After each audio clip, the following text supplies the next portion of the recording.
Okay, hello everyone. My name is Caitlin Plotty. I'm the Between the Lines program assistant and today's host for today's open mic. Um, we're going to get the chance to hear from our Between the Lines Peace in the Writing Experience 2022 students who just finished their first whole week of workshops, seminars, and navigating so many Zoom sessions. I want to take this moment to thank the U.S. Department of State's Bureau of Education and Cultural Affairs and Program Officer Jill Staggs for their support of the International Writing Program and Between the Lines Peace in the Writing Experience, which has this summer brought together 45 young writers from 15 different countries for 2 weeks of creative writing and cultural exchange.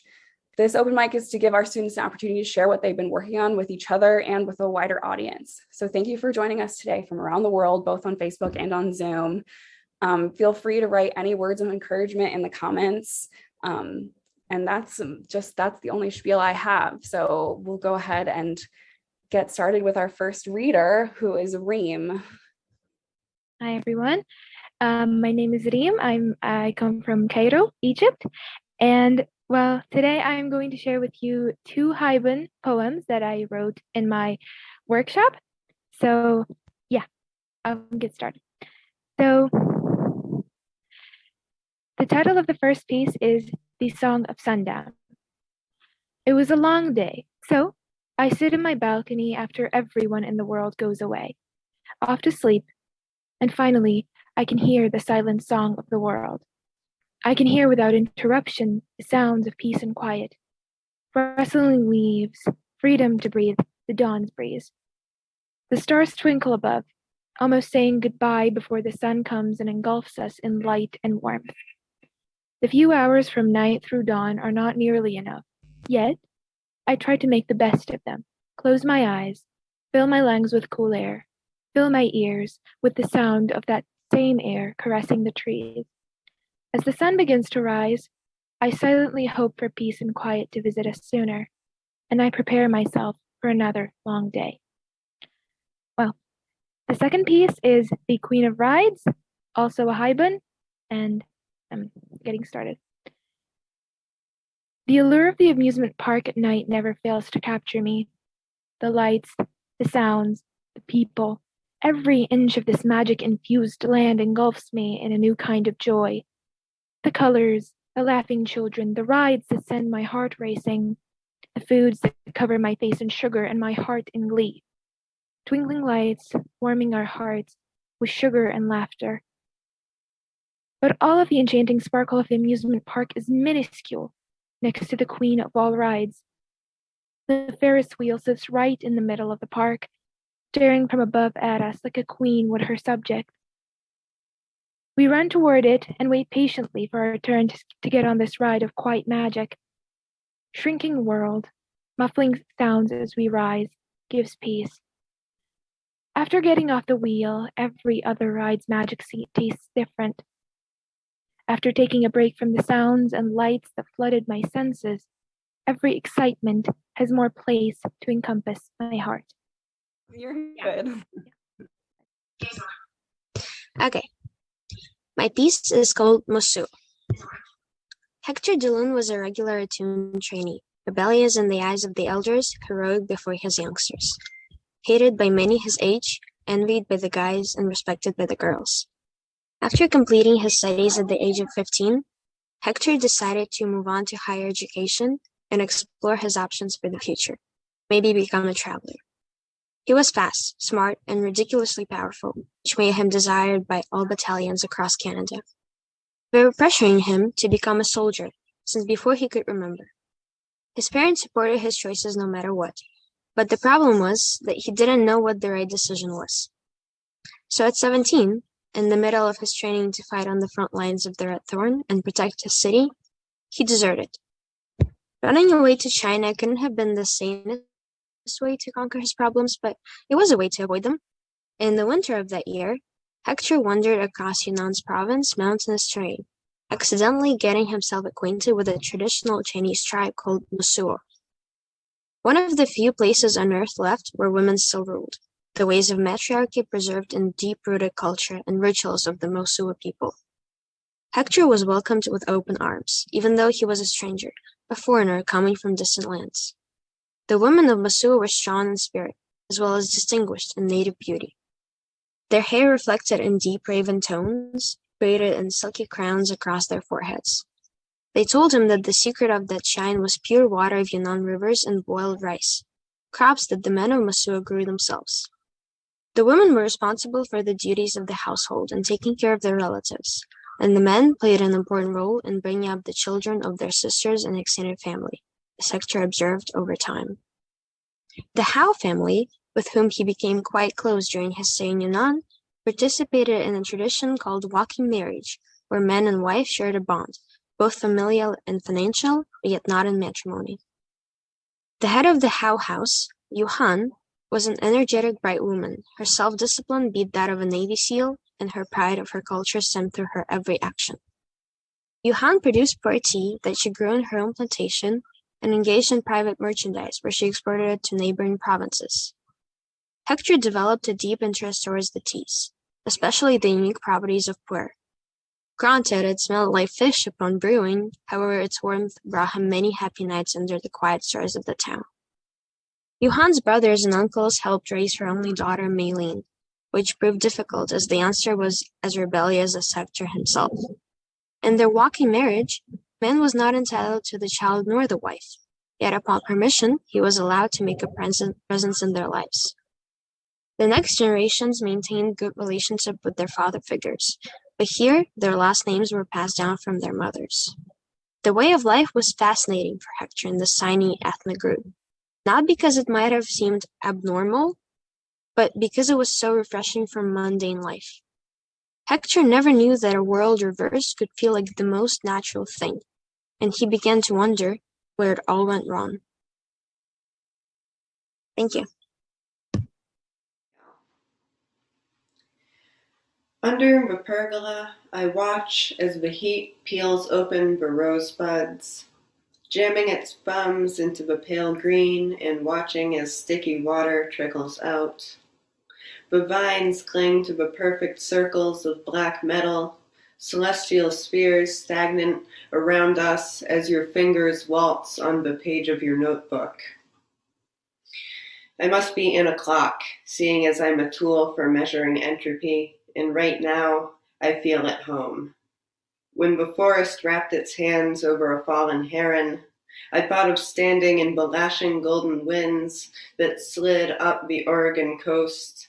Will I die like a seraph, or will my wings be peeled away from my bare feet, ripe for the fungi to riddle? I don't mean to be so morbid. The fly that knows the bird's flesh as its birthplace now sprinkles pollen between the blackberry blossoms.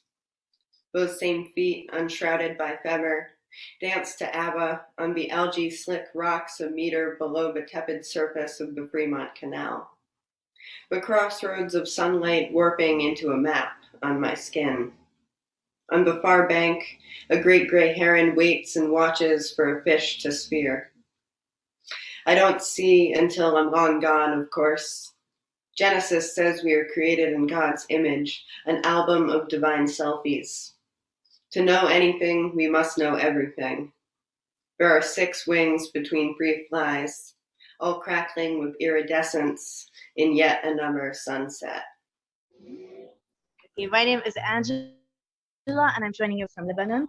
I'll be reading a poem I wrote in a workshop or a seminar, and it's about magical realism. It was my first one, so bear with me. It's called Getting Ice Cream. Too bored to stay at home. Decided to go on a long drive. Spring arrives early on long drives, bringing along laughter and peace. Sailing in space between galaxies, planets, and stars. Such imagination before even reaching my spaceship. This should be fun, I tell myself. I'd stop by Uranus, stealing some ice cream, or I'd stop by Venus for some hot chocolate. I'll decide when I'm there. I hop into my smart spacecraft. Can't wait until I launch. Pressing gas all the way through, traveling by the speed of light. Making a turn, but don't know whether left or right. No ref space. But I should have been careful, almost had an accident. This whale has to fix its sailing skills. colored black and white, like a cow, yet a whale in size. At least slowly, I yelled. I almost lost my life before I had ice cream. That would make the universe's headlines. The lady died while trying to buy ice cream.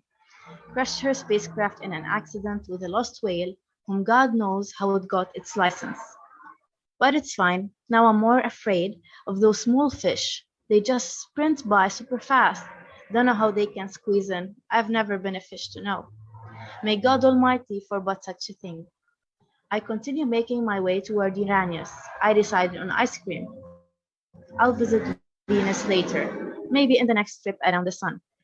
I passed by Mars. It was tempting at first. Lots of choices. Mars, Snickers, Milka. Maybe later. It's crowded. Mars must be ruling, since people are fighting for chocolates. I hate it when he rules. I'd rather not enter the shop. The god of war, whenever in town, people fight over chocolate. Then I pass by Jupiter, and there's always this man singing his heart out, not knowing Jupiter will never become a star. I wonder, when will he change his location? He could have gone to the sun. It has raised the brightest star in our solar system. Poor man. By the time I pass by Jupiter, I see an enormous amount of sardines surrounding Saturn. Seems the guy had a good weekend fishing with his boys. I can see all types of bigger fishes, sharks, some whales, tuna fish, coming this way. No wonder there's so much traffic. Who doesn't like sardine? Gosh, why is ice cream so far? I literally passed by every shop in town, but then again, I should enjoy the ride. I open my windows, breathe the fresh air. Looking around, I'm surrounded by beauty. Stars, planets, and tons of fish I know. I chose the wrong timing today. I hope there's less traffic at Uranus, since it's behind Saturn just in the LA. There it is, my favorite shop. One chocolate ice cream cone, please. The ice cream is yummy and cool, minus 353 degrees Fahrenheit, the best ever. I love how it melts, sending chills to my brain. Oh, I really needed ice cream. In Asian mythology, birth comes from splitting. Rice paddy farmers slice open bamboo trees in hopes of unearthing baby boys. The Monkey King rises from a stone on Mount Huagua. One ancient dynasty ends and another emerges from the remnants. Like the people before me, I was born from a schism, entering into the world as a girl fractured into two, gifted a mother tongue that could not speak and a body that betrayed the person inside. The first memoir I wrote was dedicated to loss. I sat by my desk near the living room windowsill and counted the things I remember. Uneaten packages of Lotus mooncakes, a kid in third grade who asked me why my family ate dogs, blood on my basketball t-shirt. Then I wrote about loving myself, but then hating myself because of the white environment I grew up in, but then loving myself again. I deciphered my pain, threw it all on a Google Doc, tied it up with metaphors and pretty lies, and told myself that I was whole, gave them the ending that they were looking for.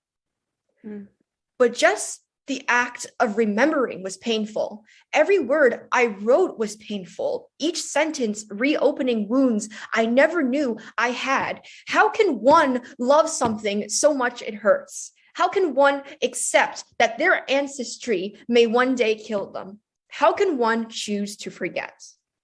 My nai once told me that pain was the only difference between us and them. Pain is the very thing that defines our people. Jessica, never forget what you are, she told me, her mouth pressed into a firm line as she stood by her kitchen sink in China and pitted dry dates. My nai is a small, wiry woman with toenails blackened inward and lips the texture of soggy prunes. Because the past is always silent, because everything withers if it's hungry enough. Jessica, she had croaked, her tongue thick and twisted. In this world, everything has a price, but some people pay a steeper price than others. She pointed at my chest with her thin knife, eyes glittering like black lychee seeds, cold and slippery. Your body pays a price. They love it so much they'll try to carve it out of you, even if it kills you. She then pushed her knife into the cutting board, splitting the fruit into two split ends, date mush sticking on her wrinkled hands. In this world, grief and heritage are intersected. One cannot exist without the other. Identity is inherited yet earned. Trauma is exploited into words. Become something greater by just remembering, by understanding that who you are is everything you are. The first time I saw my Baba's hometown was also the last. We only went to mourn the dead, to face the history of the ancestors who lived and died for us, the genesis and decay of lineage. A home is also a graveyard. Baba had led me through the mazes of burnt buildings and curling tendrils of bitter melons before pointing to a small apartment nestled next to a muddy river. The walls were peeling off and the front door was missing, rotten away from age and underuse. We lived there, he explained, until your uncle got kidney failure and almost died. He then paused for a moment and glanced at me, waiting almost expectantly, but there was nothing I could say. If I was a ghost, like the ones before me, would I be whole? Would I stop searching? Would I finally understand? Don't you feel lucky? He then chided. You never had to live like us. You should be more grateful. But there was no such thing as girlhood in his hometown. No such thing as long black hair and monolid eyes who lived and loved the way I do. Girlhood was drowned from birth, left to die in rivers and ditches and water-soaked fields. I couldn't have lived even if I tried. In the book Obasan by Joy Kawaga, Aunt Emily reminds the protagonist, Naomi, that you are your history. If you cut any off, you are an amputee, mutilated, detached from the very thing that defines you. There's a word for those who choose to not remember, for the people who don't deserve what they have. We call it whitewash, brand our own as colonist kiss asses, brainwashed Westerners, a traitor if they love the wrong way, because you're weak if you choose not to endure, because forgetting is a fate worse than death. So there's more, but I think I'm out of time. If you want to keep reading, I put the link in the chat. Kanagawa. Thanks. Netted to a heaving swell, the eroded fishermen crouch against the mist of sharpened ripples, a genuflection to greatness. Their boats maneuver the toss of the ocean's rough hands, mount the hungry waves and let the water hold them like a sword. Whether fish or men, the ocean is their home and the ocean is their bounty. Hostage against overgrown wisdom, swathed in a heritage emerging around an unknown nature, a flood, lashing driftwood against the gaping beach. The sky flushing with clouds, whitecaps pile upon themselves at the feet of onlookers, and berate Mount Fuji, but caress this minuscule intrusion and worship the human. And the second poem is sort of a different style, and it's titled A Poem Found in the Margins. You exorcised the demons and bad guys. I can tell you who each one is, a budding serial killer able to conjure knives out of nothing. Xenophobia, a bad tourist who choked the urge to shriek in a cathedral in Hamburg in a sopping lightning storm. There are certain ways to splash in the puddles. If they are deep, avoid them. In the police station by morning. I can catch the words to record such threatening smiles in the headlines of a local newspaper. Tear-stained center spread. They argued so viciously, him standing with his feet buried in the sand, sunscreen dabbed across his face, swim trunks on in the bathtub. Splash in the puddles. If they are small, tap your rain boot along the leaf-lined edges. Neither of them knew how far the other would go, leaving temporary tears in a broken-down Volkswagen Beetle, backed into a parking lot against a scabby convenience store. Puddles. If they are large in a parking lot, run through them on your tippy-toed sneakers, trip over the fissured squares of sidewalks swollen by the elm tree, and you metamorphosize from a butterfly to a cocoon. A regression from conscious thought. Red for blood. Thank you. Flip a coin. Flipping a coin is such a human concept. It's not that animals don't feel indecisive. Many difficult questions have been philosophized upon along the lines of whether it would be better to bark at the squirrel that is surely on some tree somewhere or chase the cat until food's ready. But the triviality of it all, the acceptance that complications are normal and to be expected, and the solution. It's all so bizarre. And if it's bizarre, unfathomable, or just generally odd, it's probably humanity behind it. Should I put on a jacket or not today? Why don't I look at the weather or just go outside or just bring the jacket and put it in the car if I don't need it? No, I think I'll flip a coin. Moon coin, faces flipping in slow motion. Letting inanimate objects do the thinking for you is a very human thing to do. In the same way that little children will attribute names and personalities to stuffed animals, adults attribute fate to a quarter. It doesn't have anything to do with the value of the currency. Otherwise, people would be going around tossing $100 bills in the air and seeing which way they land. If you throw them straight up, you're bound to see some gymnastics. But we flip coins because each side is distinct. And the third side, the one that keeps us from being 2D, that side is so rare, it's worth the inconvenience of it landing, because you've probably never done that before. Should I buy this book or that one? Why don't I look at the reviews, read other books by the authors to see which style I like more? Why can't I decide? Where'd I put that coin? Glittering metal. Who knew that currency had a second value? Every life is like a ball of yarn, rolled up in random complexity that if taken away would render it useless. We make decisions based on the glistening flip of the coin because we need something else to blame if things go wrong. What holiness shall we give to the fields of probability and physics? We're forced to rely upon circles of metal to think for us because of all of the complicated, difficult decisions we face every day. Or to spin around in a circle, or ask a friend or a mentor to make a decision for us. I am a human, a single entity, but it seems I need others around me in order to think, or if not think, act. Should I apply to this college or that one? Good thing I've taken to carrying a coin for just the situation and 1,000 others. Solitary, all alone in the world, is an unthinking corpse. Flipping coins is a testament to humanity. It's uncertain, it's confusing, it's so hard to make a decision when everything looks the same but is obviously different. The world is unfathomable, and just as our eyes see only on the visible light spectrum, a tiny portion of the information available, and our ears can only hear so much, and we can only smell so far away, we use society and superstition as bulwarks from the full affront of the stimulation provided by this blue globe.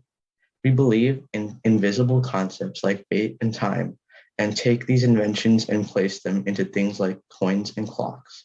Flipping a coin is a shortcut from deciding for yourself, because we don't have the space in our brains to make every decision possible. Do you think, is there danger in relying on such things? By hinging our actions upon inanimate objects, do we become lessened, less able to make decisions, less able to think for ourselves? Less human? I don't think so. We become more human. The human condition is that we can never be alone. The void kills me not from no oxygen, but from no company. I have one more piece. I'm so sorry. I'm probably going over time, but I really love this piece. So it'll take 1 or 2 minutes of your time. Okay. And this is things I didn't say. The colorful spheres that hung from your room, and the primary shades of all the windows that glowed, peering out of the shutters and see the city streets. Echoing through the room, your laughter rang out. That's all gone these days.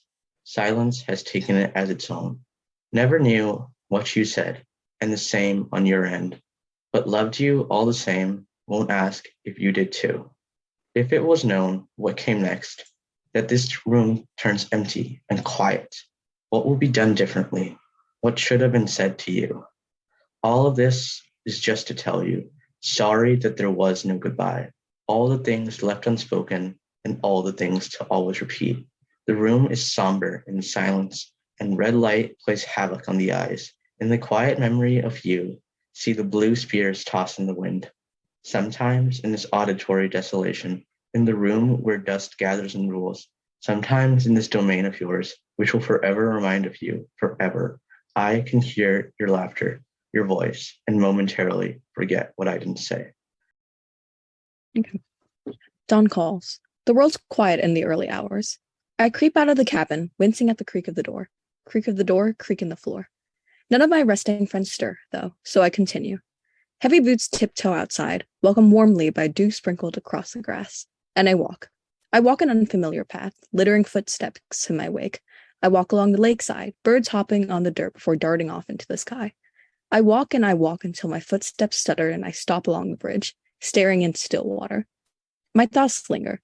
They linger on a delirious plan late in the night, a plan that will never come to fruition, but one that haunts me all the same. Catching on to this, the lake before me sings a siren song, invites me in. It tells me things will be better like this, how sometimes it only takes the moment of courage. It sings, and for a moment I consider. Only a moment. But I stay in place, until eventually the lake gives up with a smothered sigh, fading back into silence and nothing but water gently lapping against the shore. And so I head my way back home. Petrichor, a storm that laid waste to all we held dear. Stagnant. Years go by, and I stay stagnant, imposed within a self-made cycle, Ouroboros' child, hopelessly infinite, never changing, never learning, nevermore. Friends come and go, love birthed one day, stillborn the next. Dreams flower and wither within breaths. People keep walking, struggling against the senseless tide. Cycles broken, loops unchained, and yet, still, I remain. Years go by, and I stay stagnant. Life moves on, but I never do. That's all. Thank you. Good day, everyone.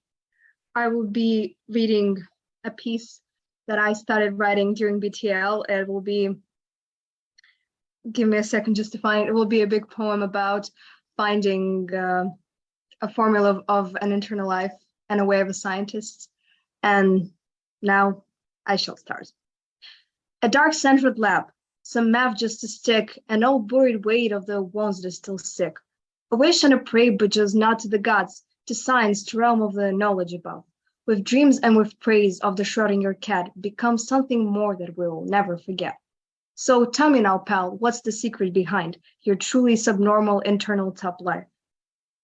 A look in the mirror, a glance from behind, here comes the future obligatory light. A scientist as simple as his name VH, looks up in the bloom of an unburied rage. This dark, silent island is his working home. He spends days and nights in here cold and alone. Some Dorado fish and mollusk DNA are his only friends and companions today. His newly adventurous inventing lab state, required by the government in some old estate and ought to a scientist to never be perished, and his only project forever be cherished. So tell me now, traveler, what hides behind? You're wanting to search for an internal life. Thank you very much. So hello everyone, and today I'll be reading a small fragment of my short thriller story called Celeste. I wanted to be permitted to experience a haunting love story. To my tumultuous mind, this obscure word meant more than you may think it does. It gave my life a purpose and alluded to what I had to exclude from my life, to be fully immersed in loving a single person. And I wanted to feel it all. The first glance, noticing her unceasing eyes, the longing for her touch, the growing affection after breaking the rules of the time and space continuum for each other and each other only. I wanted her to have the privilege of sinking in the sour nectar of my love and drowning blissfully in the poisoned tears of my soul.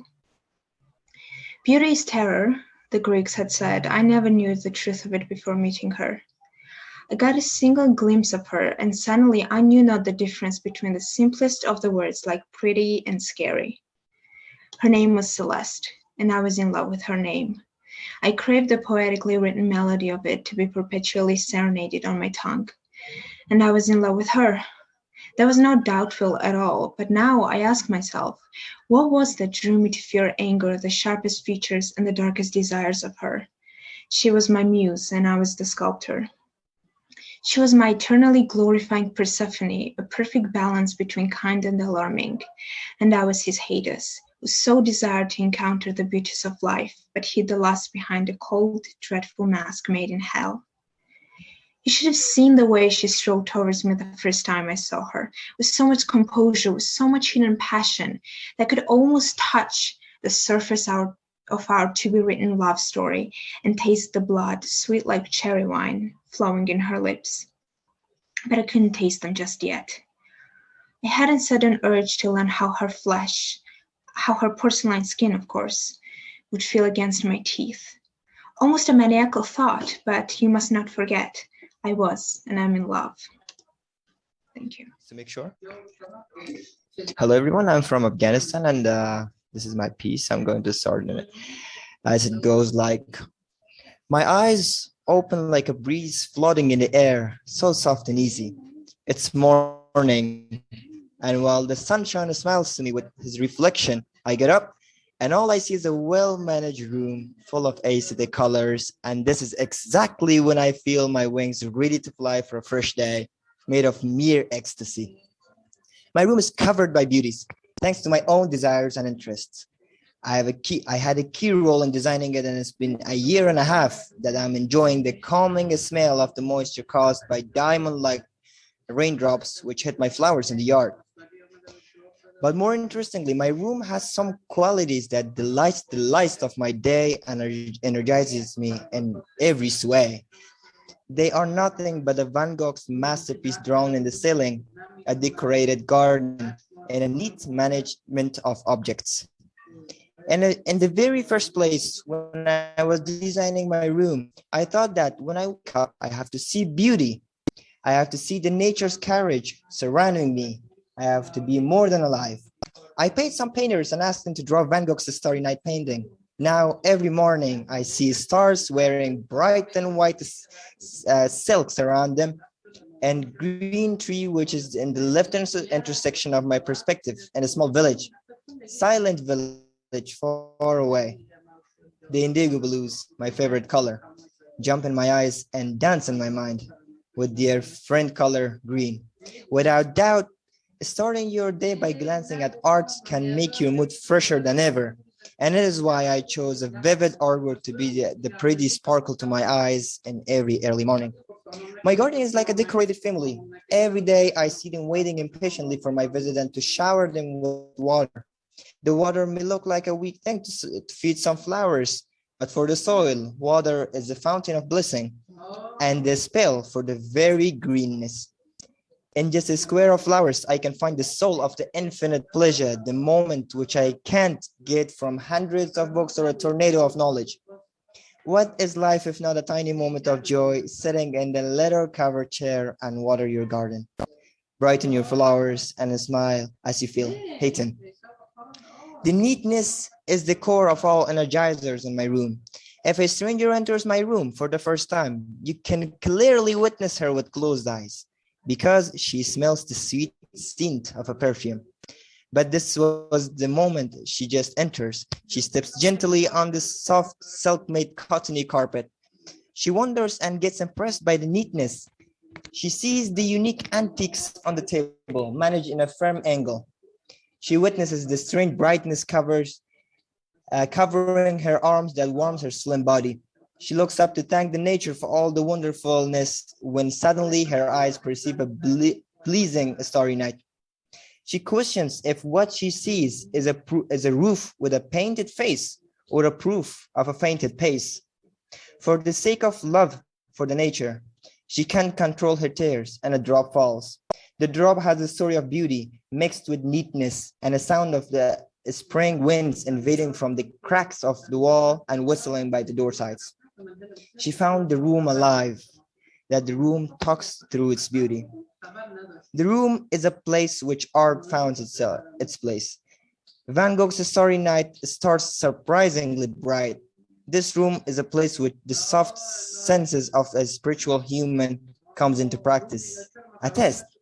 And who is the test taker? The lovely nature. Delegating its flowers in just a garden, a square of flowers.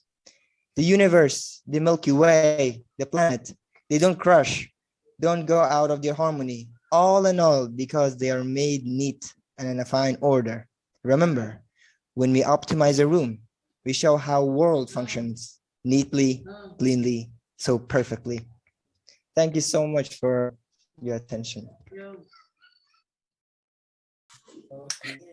This is called The Underwater Dilemma. It is a short piece that I wrote during BTL.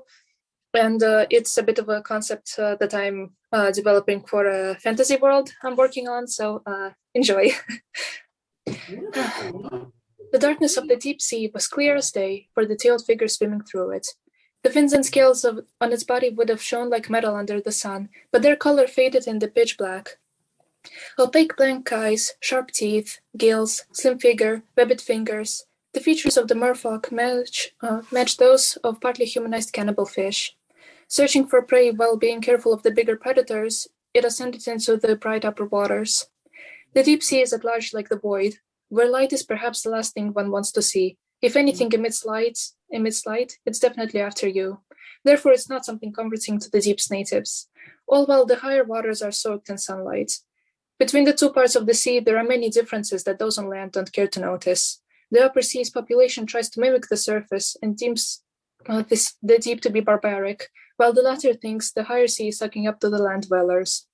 The previously land-exclusive concepts like money, useless metal chunks to give for needed things, clothes, uncomfortable rags that serve no purpose, homes, traps for oneself, and many more are not understood in the deep sea, but embraced and gradually migrated into the higher waters culture. As well as that, way more merfolk are choosing to take a human form and live on the surface. Being able to exist both below and above, the creature rose higher to the typically more populated upper sea, except this time it was less full of life. Way too many merfolk moved to land. Perhaps hunger will force it to blend in with the humans too, and understand the things it looked down upon now. Maybe it too will live in a world where everyone does useless things, and deep sea or not, no one cares to notice the difference about its origins. Maybe it too will lose itself to humanity. Thank you for listening. There is something I don't want to notice in my hand. The day's darkness filled with stars, as you wanted. However, the only thing I want, in spite of hating myself for it, is that there were no stars. I wish them to disappear, for their hollows to be filled with blackness. After all, then they would be time. One more night before I say my last goodbye. But they are here. They shine, shivering with the twinkling of distant constellations. I catch my breath. I whisper my mind, weakly moving my speechless lips. Eridan is like a river of life. The clock is like time, which is running out with every star flash. A whale is like eternity, and phoenix like a revival, rebirth. I whisper this word. I pass it to myself, again and again, as if I could believe it, as if it will be easier, not the end, exit only. Thank you for attention.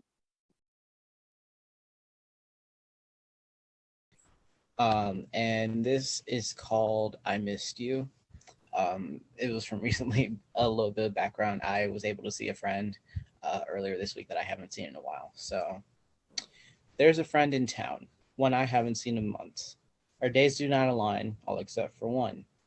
We beg our parents to make it work before the plane takes off, back to 357 miles apart, waiting for next time, which is who knows when. Their father says it's family time for all the time that they're here, but agrees to let me come to Topgolf, a great place for peers. But it would be late at night, a little ways away for me to be on my own. My mother agrees to go with me. So we drive at sunset, and my heart beats hard in excitement along the way. And surprisingly, we get there early. When they get there, we hug on the spot, laughing at our matching floral shirts, which we did not plan.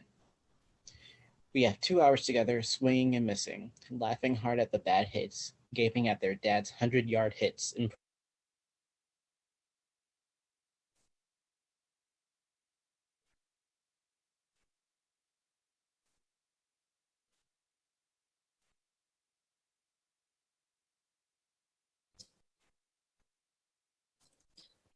I'm in a vital position, standing up tall. I have always had so much fun with you, whether in person or online. I can't wait for next time, since you have me till the end of the line. Okay, so hi, I'm Danielle. I'm from Lebanon, and I'm gonna be sharing a piece. It's called Life Goes On. Okay. 1 minute. Okay. It's funny how life throws its stones and flowers at the same time, making it even hard to realize what we are and what we want in life. Like butterflies, we change and evolve, but our purpose changes. Like rainbows, we have different colors, but appear after the heavy rain and great storms. We come and go, discover different stages in life, explore ourselves and thoughts, sometimes win and sometimes lose. The game of life that is written on us makes decisions that destroy us or embrace us. Learning every day and realizing that the only thing that we should really embrace, love, respect, and take care of is ourselves. We should focus on our happiness and goals. No matter what we go through, no matter if our life is clear or foggy, do not limit yourself based on your environment. Do not create borders for yourself because even the lotus flower blooms beautifully even though it grows in a muddy environment. Spread your wings and fly to the highest peak. Thank you. So what I have today is a poem and 3 haikus. Rain storms brew, the pitter-patters of the night, many logs to hew, warm away winter's bite. Laden with rain, heavy fur, tail lagging behind, doleful little feline purrs, a warm, cozy place to find. Seen through slits of emerald, flickers of warmth and comfort, a new sense of hope rekindled, a wet, stormy night's effort. Silent pause, graceful hops, the scent of sodden ground. By the welcome mat she stops, lumberman's hut she found. So that was the poem, and I'm going to read the 3 haikus. This is the first one, the last leaf. Silent leaf withers, falls, a sharp white kiss, bare breath, finiteness, rebirth. Second one, mantis, arms held up, worship, grasshopper, tree hopper, lost, lurch, crunch, fair game earned. Third haiku, dead flies, lunar radiancy, the morgue on the windowsill of stiff, crooked legs. That was all. Thank you. So the piece is named "The Wars We Shouldn't Fight." Weeks before the recent Egyptian series discussing how men use legal professions to make their ex-wives suffer was aired, I constantly asked my father if it was possible for a citizen to lead for a change in the rules of a country, addressing how the law in Egypt is discriminating against women, especially divorced women. My father got angry, questioning me why would I try to fight in a war that is not mine, a war that's not mine. Years ago, maybe then more than now, skin color was the superior map showing a person where their empathy should lay. When you have something in common, it's easier to relate to another. That thing in common might have been favoring a specific type of shiny shoe or experiencing the same sting of a whip. In the midst of the 19th century, some of those whose life didn't wait more than a cattle's were born into freedom. Disgusting glances, insulting phrases, and violent acts weren't rare for them nonetheless. Less, but not rare. And my father's phrase made me wonder if those who were free were fighting a war that is not theirs by helping others who escaped slavery. After all, a disgusted glance is not the same as a scar or a wound. A war that is not mine. And between the steams escaping the hair irons in a salon, I developed the habit of looking around, taking in the 100 leftover signs of misery, like a woman getting her bruises covered with makeup, a bride ruining her dolled-up appearance over and over again with tears of fear and agony, a 3-year-old girl forced to straighten her hair by her mother, and me, who was taught to thread my facial hair every other week before I even hit puberty. All of us had imprints of forceful hands on our bodies, a war that is not mine. After all, being tricked into the fake concept of beauty as a child is not the same as getting married to a stranger at the same age. Being told my degree won't matter because I would leave it behind and become a mother and a wife in the end is not the same as being forbidden from getting an education at all. A threat of getting beaten up is not the same as getting beaten up. And a dreadful, unwanted touch from a passerby is not the same as getting raped. A war that is not mine. Watching the movie where the judge asks, "Do you think race and gender are the same?" in my brain, a bulb clicked. The right answer to what they have in common is not that both of them are unchosen biological traits. The right answer is that either of them would make a person fight a war that is not theirs. That's it. Thank you. Yeah. Okay. Mr. Ebenezer, I've fallen to the same curse. I thought that the dystopian Turkey dramatized society would at least leak by throwing the past off a cliff. Except for it didn't. Perhaps it's the wrong cliff, or maybe it's not even one. Still, that doesn't jump off my senses. Did I throw the past? Did I get over it? Who does? The ghosts of the upper world in a carol game are themselves stuck, warning us about the world falling. You won't learn. The yet to come amigo will tell. But I read your story, and your book is a good metaphor after all. This is when serotonin hits. I didn't throw the past, but instead I jumped myself. But who's talking anyway?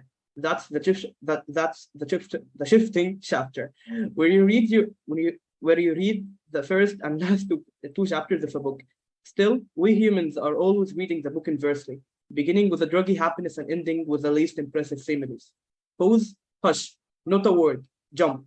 In the Dextinian era, we represent the three hopeless ghosts. The cliff, who wishes everybody jumps, ghost of Christmas past.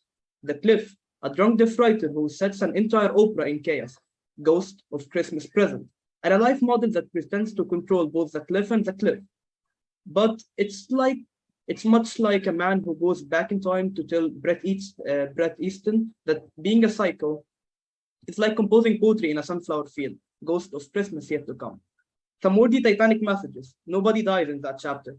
It's a frame for those who are less reminded that the overly dramatic stories they compose are, by far, the least concerning to this world. That is, when exactly they get trapped in their heads, waiting for both the sunset and the sinking of their dreams. This chapter seems devilish after all. It's never been about jumping because nobody will, in the watch of the most welcoming, the cliff and the cliff. Yeah, thank you.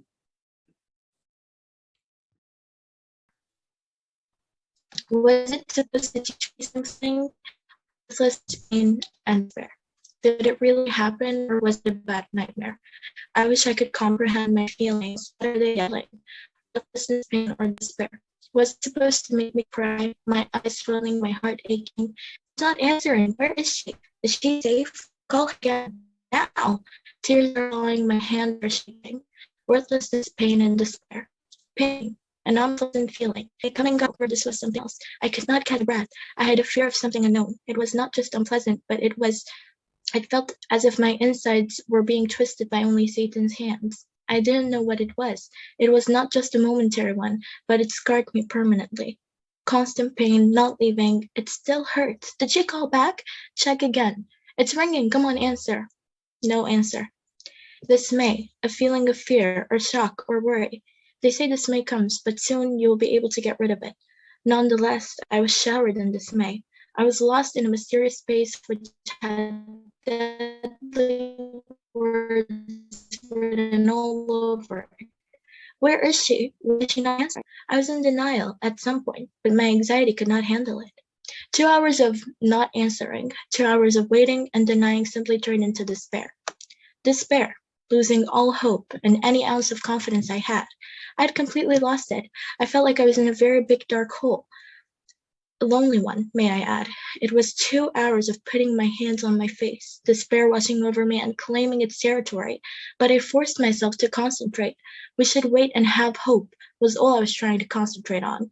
It became a routine. Sacred prayers, running in circles, crying, pacing the floor, and watching the news for hours and hours and hours. Then we heard a sound. It's ringing. Answer it. They found her. Oh, thank God they found her. She's all right. All is fine. Happily ever after, right? Thinking that. As for a later, I could not help it. It haunted me every night. It made me question everything and anything. Was it supposed to hurt? Tattered, blood spilt, homes burnt, turned to remedies, hearts broken, and there it was, the haunting sound in my head over and over again. Boom. Port explosion. Who would have thought? Was it worth it? All it took was a few minutes. A charming neighborhood, looking like a neighborhood disrupted by a massacre. I wanted to be me again, but I struggled to find myself. I was lost in these questions, interrogating myself as if I knew, continuously asking myself, what do you feel? Worthlessness, pain, or despair? People died as if they were worthless in my so-called beloved country. As I sit looking out the window, I see people trying to build what was destroyed. I see unity, but I also see trauma, loss, helplessness. Maybe it was not meant to teach me something, or maybe it was exactly meant to teach me something. Maybe it was not meant to hurt me, or it was exactly meant to hurt me. Maybe it was not meant to make me feel dead inside, or maybe it was exactly meant to make me feel dead inside. Maybe it was not meant to make me cry, or maybe it was exactly meant to make me cry. What do I know? I'm just a girl with some words, still trying to figure out how to paint, and they ruined my mental health. It was the worst traumatic, unforgettable experience of my life. Maybe one day, tables will turn, and I will make them pay for what they have done. So I ask myself again, worthlessness, pain, or despair? But this time, I will answer. No one is worthless enough to be treated this way. Pain is my constant reminder of how cruel and inhumane it was, and despair is something that I now have gained towards my utterly beloved country. Thank you for your attention. Hi, my name is TJ. I am sharing an excerpt of a longer piece I have titled called Stations. 2 minutes, sometimes 3 or 5, or God forbid, 7 minutes if he's jumping too fast.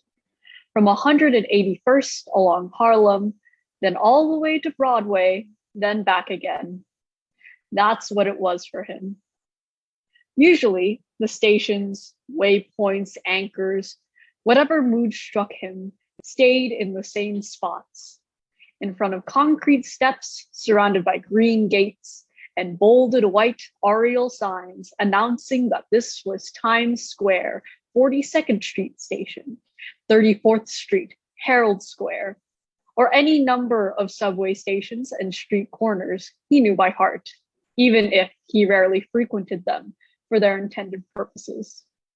Some were a little harder for him to find, nestled on top of a manhole cover in front of that nice deli in Washington Heights, on a brownstone street in Brooklyn lined with ginkgo trees that always panicked when autumn came and shed all their leaves like they were strippers and he'd thrown $100 bills at them.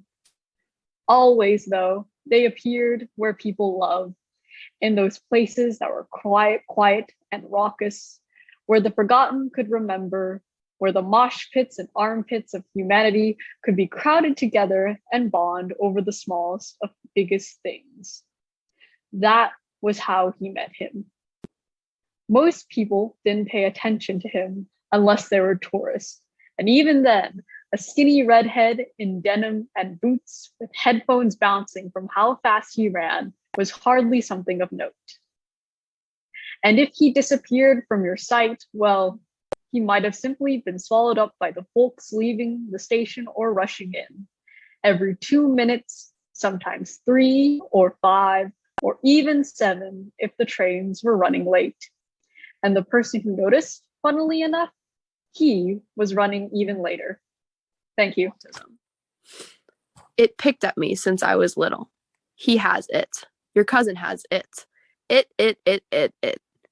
The word itself was always too taboo. A-U-T-I, never mind. For years, I could run from it, playing another boring game of dolls with the girls, or pretending not to realize how stupid my classmates were for believing in the tooth fairy. One day, I ran out of breath, out of stamina from it. 10th grade was heavy. I was weighed down by kids at school, calling me cold, odd, and empathetic, emotionless.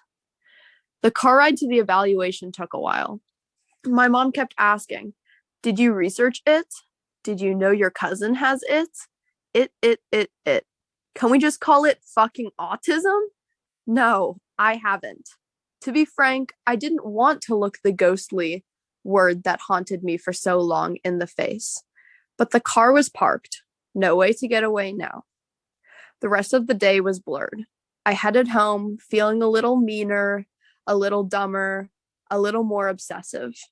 I couldn't help but go home and look in the mirror in my room and see the flaws of me that made me unlike the other girls at school. I wish I could tell you how I feel now, knowing that it is within me and I will never be able to escape. But it's hard for me to tell you. Now that I know, I shouldn't be able to do that.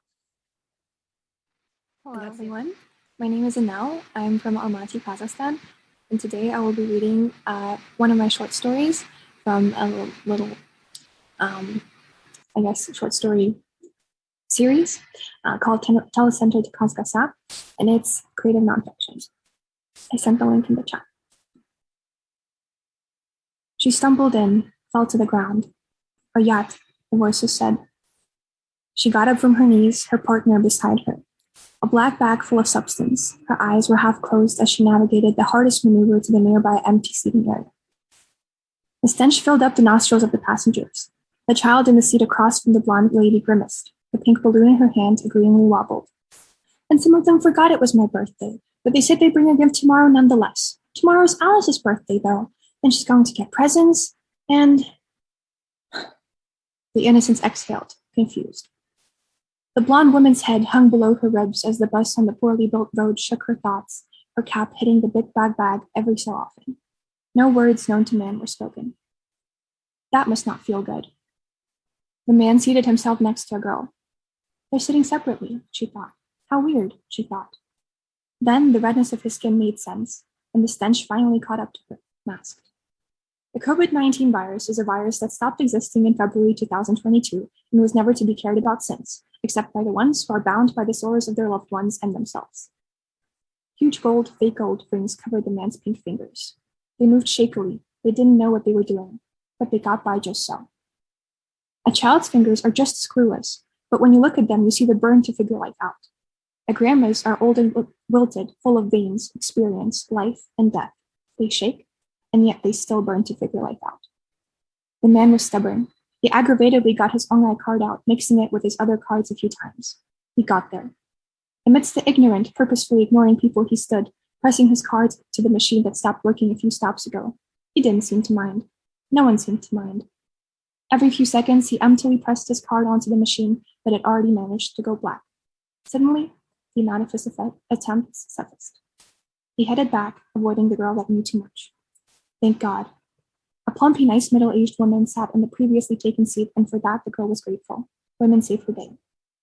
The what-ifs filled the girl's mind, and she knew she'd never want to relive this particular moment, and yet she would, and she has. "Let's go," muttered the man as he saw a conductor coming. Their gonk left me out, inaudible. The woman stood up, cap crooked, pants on her thighs, her blue silk underwear visible to the eyes of the innocent. Some stared, some momentarily looked away. Society, thought the girl, is such an abstract place. "Open," screamed the man. "Open," demanded the man. Late. The woman pulled her pants up. Someone saved the innocents, and held onto the now open big black bag, unintentionally clanking. 1627. The hell they must be going through. A drunk or more couple left the bus, and the horrid few minutes the passengers experienced faded out into the evening nothingness, a part of their routine. They stood long on the bus stop, waiting for the road to clear to cross. They never saw the zebra just a few meters to the left. Thank you. Hello everyone, so this is Ifsat zooming in from Bangladesh. Today I just thought to use this board to come up with a poem about the tears of the refugee kids forced to flee their homes. So here I go with my piece, Korean Creepers.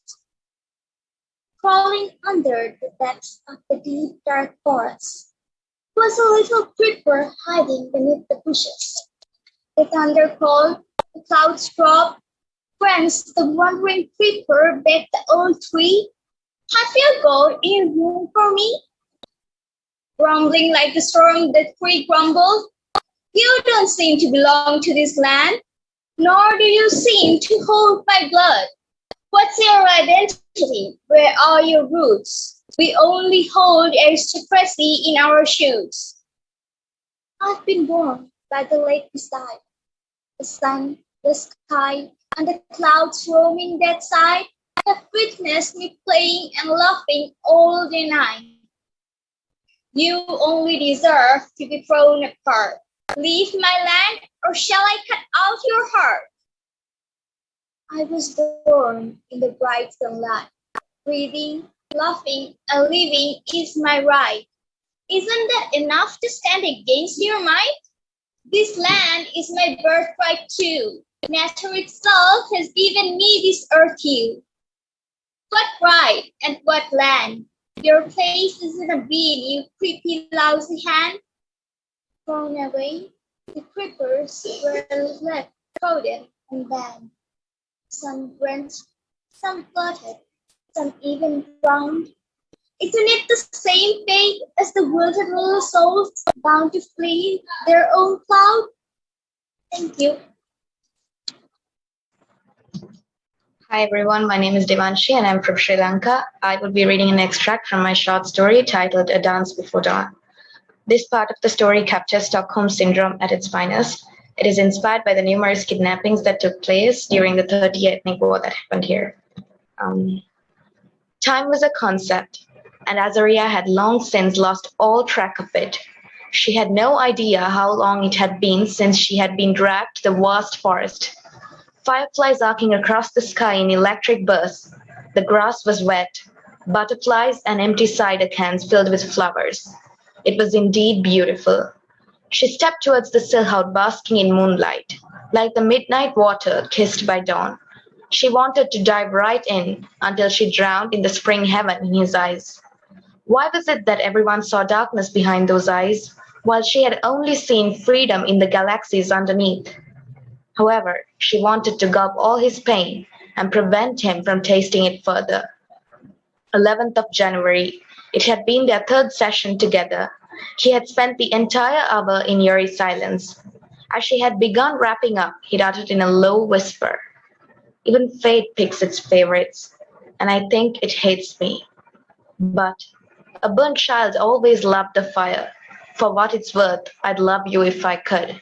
I'd love you if I could. Ain't that the worst thing you've ever heard?" At that moment, she really had been ready to do anything. He could have held on to her hand and ran into the traffic, and she'd have followed him without a second thought, like a lost puppy. That had been the problem. He could have taken her by the throat, and at that instant, her eyes would have sparkled at the mere inches between them. "Whisper me that you don't believe in love, and I'll kiss arrow-struck hearts on your scarred skin until you can finally see." His hands were scarred with murder, but when he reached out and caressed her face on the yellow and purple-violet painted bank, she didn't seem to care. Hostage or not, it felt good to be held. His eyes told stories of dangerous beginnings and lost endings, and every page was colored. Her once numb heart tugged with adolescent excitement.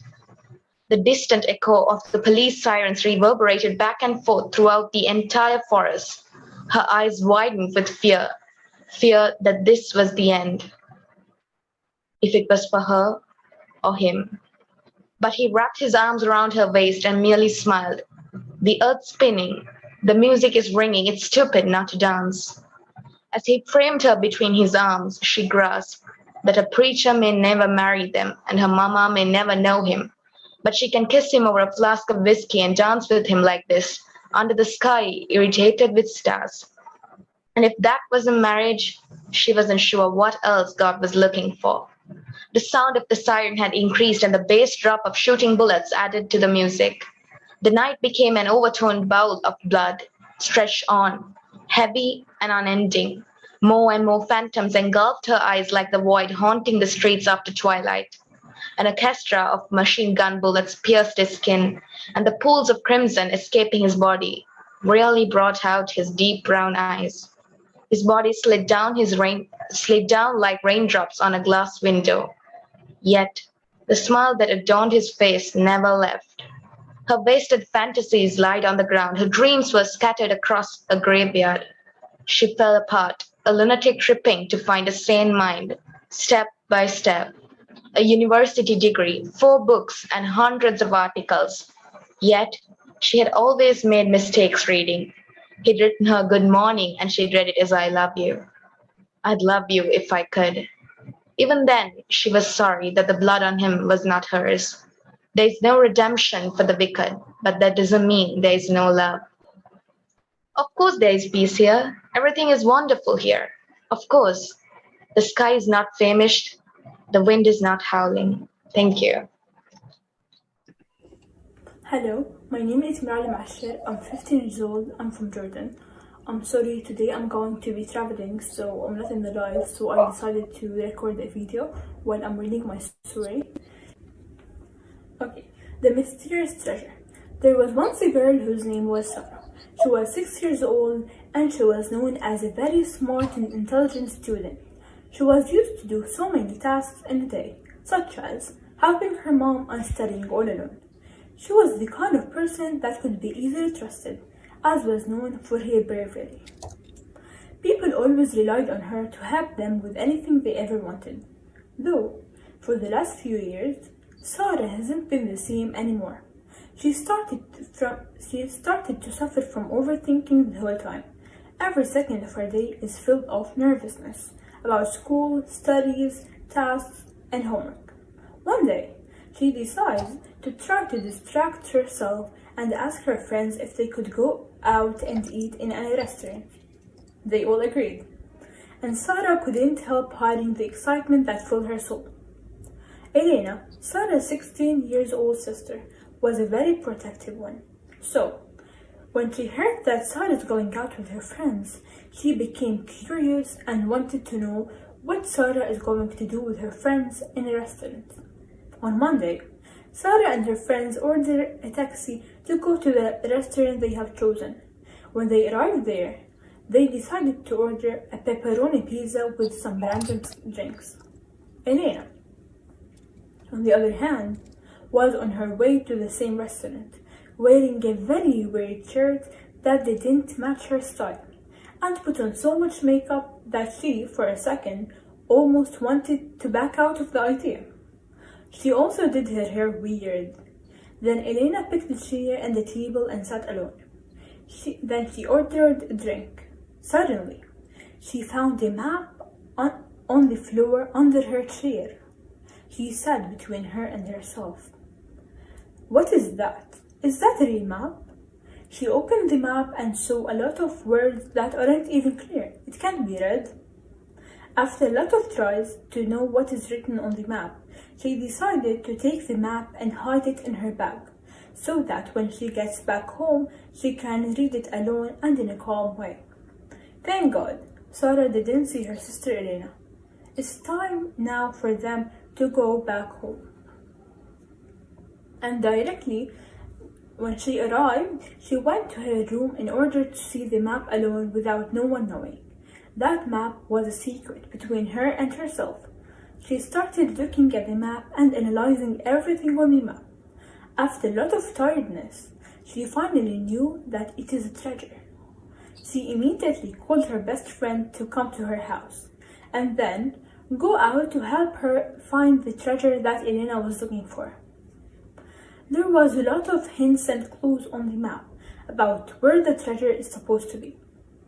But Elena couldn't know the clues because they were hard. There were some missing letters on the words, so her hopes turned down because she didn't find the place. Her friend also tried to help and said to Elena in a shy and low-pitched voice, "I guess there is no treasure. We are looking for something that's not even here or true." Elena started shouting at her, "Stop! I am sure there is. Just help me and trust me." The night passed and it was late. They had to go back home before their moms could find out they were not at home. They, they, they ran out of the garden fast, which was far from their home, so it must take a lot of time on the way to arrive back home. After 2 days, they went to the same restaurant they went to, because maybe there might be some other hints and clues. They sat on the table and they saw a grandfather sitting alone and thinking. They said to each other, "Let's go and ask him about that now. Maybe he will help us." They went to him. He knew what they were talking about. He said, "Oh, great that you found that treasure." Elena and her friends were shocked. "Why is he telling us this?" The old man said, "I know exactly where the treasure. It is in my house. I am proud of you both for doing this." Elena and her friend didn't have any response or feelings or emotions. They stayed still in their place. And then, after a long pause, they said, "We went every day and tried to find it. We were really tired." The old man said, "Yeah, that means if you put a peak in your life, you will do it. And hope also helped you both." Elena and her friend went to his house and started digging the soil. And finally, they found the treasure and went back home excited. And they told their mother all about the adventure they had. Thank you. Hope you liked it. Hi, I'm from Armenia. This piece is called Under the Violet Moon, because of the song that I was listening when the idea came, by the Black Moon's Night, if you want to listen to it or anything. Under the guise of the night, 2 figures wrapped in cloaks walked out of the palace. The taller one was leading, avoiding all the station guards skillfully, knowing where and when they were stationed at the time. He was the one to come up with the rotations most of the time. It was only natural that he knew it like the back of his hand. The second figure, smaller and slimmer, followed behind, not quite managing to hide the spring in their step. From there, they could hear the sounds of people laughing and celebrating, the upbeat notes of songs that countless bards were playing throughout the city as the festivities continued. It was, after all, winter solstice, and the kingdom had come alive with cheer. "Please don't leave my side, princess," the first figure asked softly, keeping a watchful eye on the crowd that had gathered in the streets. Didn't matter if it was a child eating candy, 2 men drinking together, or a group of people listening to a traveling bard weave a tale of a dragon that once protected their kingdom. Nothing was left unseen by the violet-eyed guard. The princess chuckled slightly, reaching to hold the guard's hand. "Happy now?" she asked with a teasing smirk, sky-blue eyes sparkling playfully. The guard turned his face around, the hood of his cloak hiding the slight pink of his cheeks. Mutely, he nodded, lips stretching into a smile. This wasn't the first time he helped the princess to sneak out of the castle to take a part of a festival, after all. It had become a tradition of sorts between the two, to run from the palace and spend the solstice in the city among the commoners. The two walked down the street, visiting stores that caught their fancy and listening to songs and stories told. The atmosphere was light and cheery, lifting up weary spirits of common folk as they relaxed for the day, blissfully ignorant of the fact that their beloved princess was mingling amongst them. When everyone gathered in the central courtyard of the capital, the sun was only just peeking out from behind the horizon. Instead of different bards playing separately in different districts, they too had grouped together, creating a band of singers and musicians. Drinks were spread up freely as they started another song, as upbeat as the whole festival had been. People continued to dance under the enchanting pull of the drums, leaving behind their worries for the time being, cheering and toasting to themselves.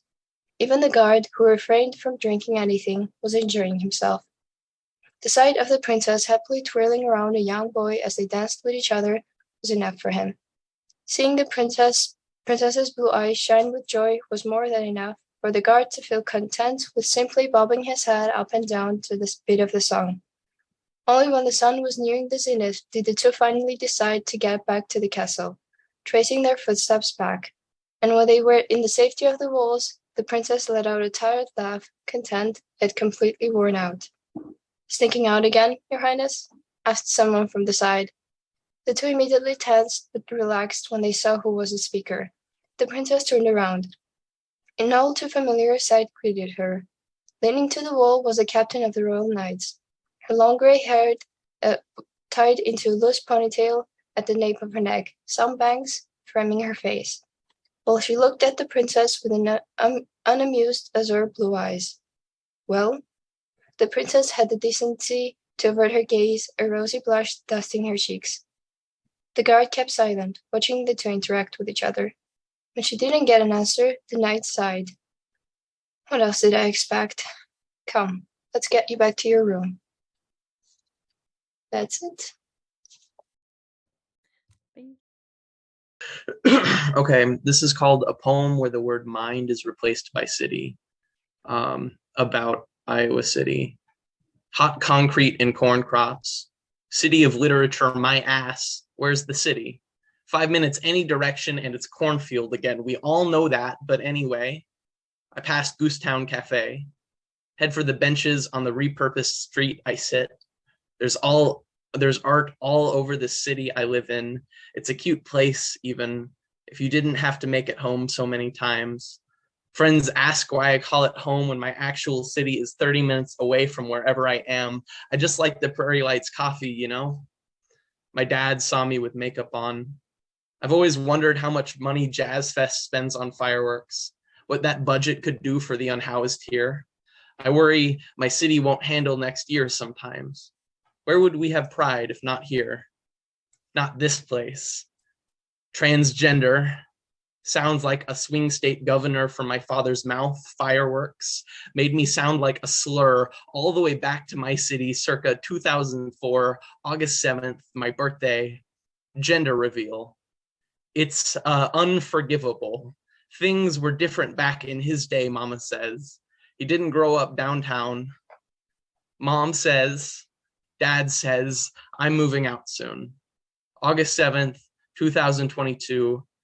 I guess I'll go home to Bread Garden, maybe pick up a book from the library, wait everything out at home, spend some time in my city again. I'll always have a city at least, a city that loves me. It's late now, and I'm gonna pace around my house tonight, I think. So it's an open prompt, and I wrote it last night, so it's kind of all over the place. I feel my tenderness mixed with my strengths, my little bits of experience with the huge chunks of naiveness. Overpowered, in power, protective, protected. In my mind, I've already gone millions of steps ahead. In reality, I'm stiff, closed off, and far from the destination. Within the first couple of days, I cracked. I talked to myself for 2 days straight, walking those steps out loud, imagining. I shed a few tears at night and woke up with my face all swollen. I couldn't eat, and I once almost fainted when I stood up. Such strong feelings are usually the ones I can't control, but this time I seem to have it all sorted out. Any answer to my questions would suit me. I know we'll move on, keep living and functioning. I realized that I'm allowed to let people make me feel those things, even though one day I look back in time and realize I can't remember any reasoning behind my emotions. One of my closest friends told me to let it flow, so that nothing remains unprocessed and unresolved. It was the best advice in the long run, but the worst temporary fix. I've got no idea where this is going so far, but I believe that whatever happens will be for the best. However, the questions still do keep me up at night. I write them out, knowing I will have to keep them in for weeks. I might never get my answers, and this puzzling feeling will dissolve over time, leaving no trace or memory. Cool. Wow. Okay. Amazing. Thank you all so much for sharing and for just being with us. That was really incredible. We're really lucky to have all of you in our program, and I hope we get to soak up this last week we're going to spend together online. But thank you again. And that's the end of our program. So I'm going to turn the live off at least first. So goodbye, Facebook.